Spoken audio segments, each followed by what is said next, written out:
அஸ்ஸலாமு அலைக்கும். இந்த அவையை இறைவனுடைய திருநாமத்தின் பெயராலே நான் வணங்கி உங்களோடு பணிவோடு சில உரையாடல்களை கலந்து கொள்ள விரும்புகிறேன். நான் ஒரு இந்து குடும்பத்திலே இருந்து வந்த இளைஞன். எங்கள் குடும்பங்களில் எல்லாம் குத்துவிளக்கும் பூஜையும் தான் எனக்கு அறிமுகமே பழக்கமே தவிர இது போன்ற மிக அருமையான சொற்பொழிவை இதுவரையிலும் கேட்டதில்லை. இவ்வளவு நேரம் பேசியும் கூட உங்களுக்கு தொண்டை சிறிது கூட பிசகாமல் பிறளாமல் பேசுகிறீர்கள். அதுவே எனக்கு சந்தோஷமாக இருக்கிறது. உங்களுக்கு இந்த வாய்ப்பு கொடுத்த அல்லாஹ்வுக்கு என்னுடைய மனத தலைதாழ்ந்த வணக்கத்தை தெரிவித்துக் கொண்டு உங்களோடு பேசுகிறேன். என்னுடைய பெயர் மோகனகிருஷ்ணன். நான் ஒரு தேசியமயமாக்கப்பட்ட வங்கியிலே அதிகாரியாக சென்னை கிளையிலேயே பணிபுரிகின்றவன்.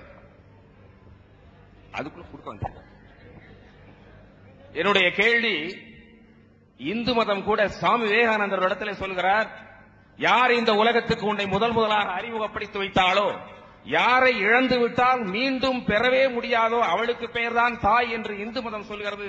அதை எல்லா மதங்களும் ஒப்புக்கொள்கின்றன என்று ஒரு இடத்திலே சொல்கிறார். நான் அதை படித்து பார்க்கிறேன். இப்போது சிறிது நேரத்திற்கு முன்னாலே பெண்களுக்கெல்லாம் சமத்துவம் இல்லாமல் இருக்கிறதே, இது எங்கே சமத்துவம் என்று முரண்பாடு இல்லையா என்று சில இளைஞர்கள் கேள்வி கேட்டார்கள்.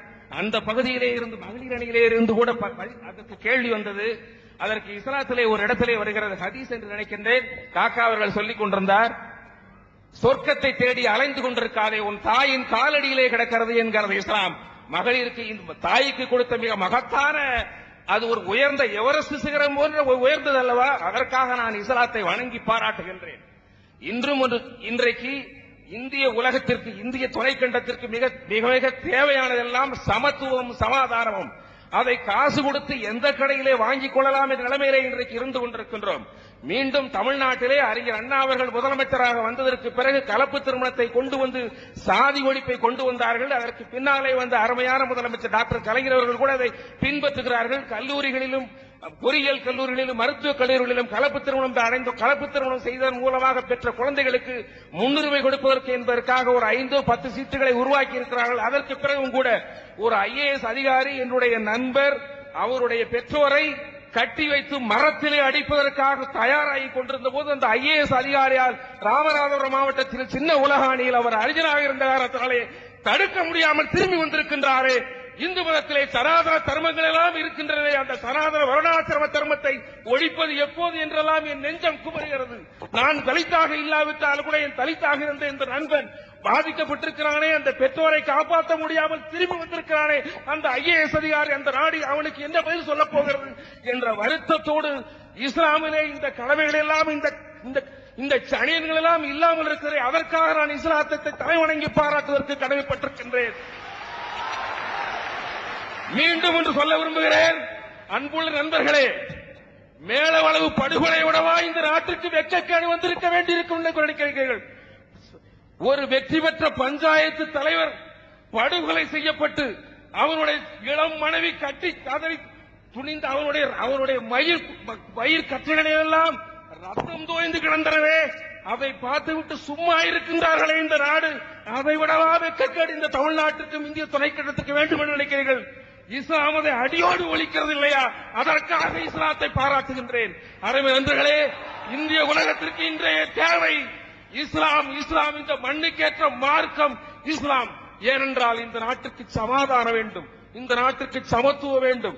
நான் ஒரு நாள் பெரியமேடு பள்ளிவாசலுக்கு பக்கத்திலே நடந்து போய் கொண்டிருந்தேன். என்னுடன் நண்பர் மௌலானா அவர்கள் வந்தார்கள். பணக்கார குலத்தைச் சேர்ந்த நண்பர். காரிலே இறங்கி பள்ளிவாசலுக்குள்ளே போய் தொழுது விட்டு வருவேன் என்று சொன்னார். நான் வெளியிலே நின்று கொண்டிருந்தேன். ஏனென்றால் நான் உள்ளே போவதற்கு மனமில்லாமல் வெளியே நின்று கொண்டிருந்தேன். என் பக்கத்திலே ஒரு தட்டை வைத்துக் கொண்டு காசுகளை பிச்சை ஏந்தி கொண்டிருந்த ஒரு பிச்சைக்காரர், அவரும் பின்னாலே சென்ற அவருக்கு பின்னாலே அந்த மௌலானாவுடைய கால்களுக்கு பக்கத்திலேயே, மௌலானாவுடைய தலைக்கு பக்கத்திலே இவர் கால்படும்படியாக பிரார்த்தனை செய்தார், தொழுதார். அந்த சமத்துவம் இஸ்லாத்தில் இருக்கிறது. அதற்காக நான் அதை தலைவணங்கி ஏற்று என்னுடைய சந்தோஷத்தை, மகிழ்ச்சியை உங்களுக்கு தெரிவித்துக் கொள்கிறேன். நன்றி, வணக்கம். ஐயா மோகனகிருஷ்ணன் அவர்கள், பயமாயிடுச்சு, மோகனகிருஷ்ணன் அவர்கள் தங்களுடைய உணர்வுகளை வெளிப்படுத்தினார்கள். கேள்வி ஒண்ணு கேட்கல, ஒன்னு ஆச்சரியப்பட்டாரு, எப்படி தொண்டை ஒத்துழைக்குதுன்னு சொல்லி. நம்மளையெல்லாம் மிஞ்சிட்டார் அவரு. அவருடைய குரல் வெங்கல குரல், ரொம்ப தாக்கு பிடிக்கிற குரலா தான் இருக்குது. சரி, அதனால சுருக்க முடிச்சிருமா? நீங்க கொடுத்த நேரம் முடிந்து விட்டதுனால சுருக்கமா வந்துருவோம்.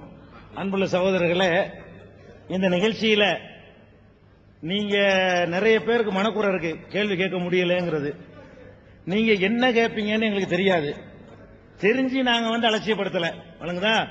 நீங்க யார கேள்வி கேட்க தேர்ந்தெடுப்பது என்பதிலையும் நாங்க ஒரு முன்னாடியே பேசி வச்சுக்கிட்டு கூப்பிடலாம் இல்ல.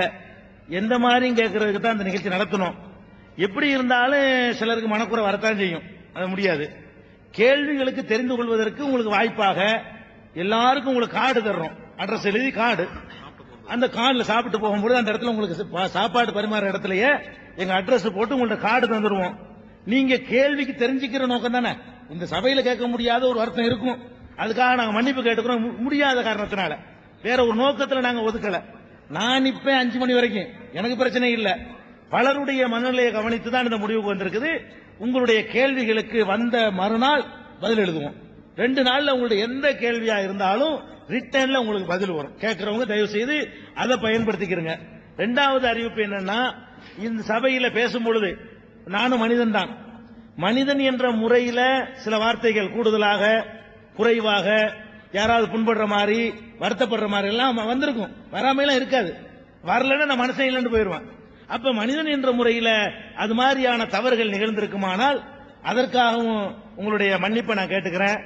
இந்த நிகழ்ச்சி சிறப்பாக நடக்க ஒத்துழைத்த அனைவருக்கும், கேள்வி கேட்டவர்களுக்கும் கேட்காதவர்களுக்கும், கேட்க நினைத்து அந்த வாய்ப்பு கிடைக்காதவர்களுக்கும் எல்லாருக்கும் நன்றியை தெரிவித்து முடித்துக் கொள்கிறேன். அஸ்ஸலாமு அலைக்கும்.